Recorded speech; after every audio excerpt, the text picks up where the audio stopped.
हो फूल वो किस काम का।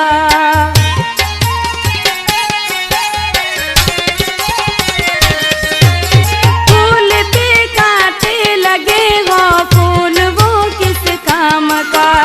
फूल पे कांटे लगे हो फूल वो किस काम का। धीरे धीरे से मेरे तू पास आना छोड़ दे, या मुझे दिल दे सनम, या मुस्कुराना छोड़ दे, या मुझे दिल दे सनम, या मुस्कुराना छोड़ दे।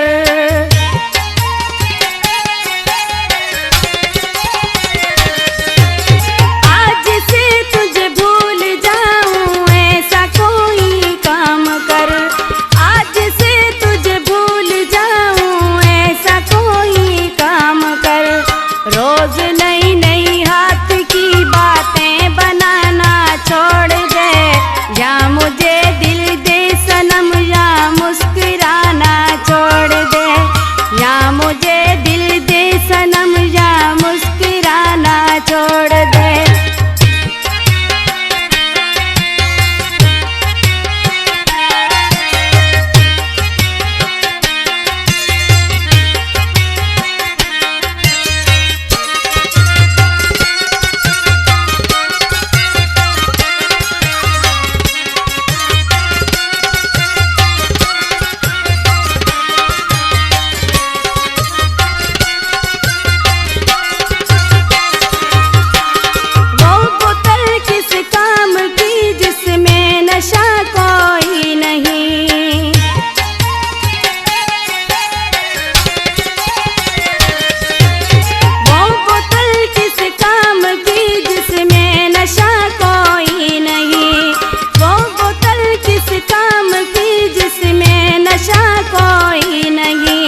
मेवा बेईमानी कहे तू दिल दुखाना छोड़ दे, या मुझे दिल दे सनम, या मुस्कुराना छोड़ दे, या मुझे दिल दे सनम, या मुस्कुराना छोड़ दे।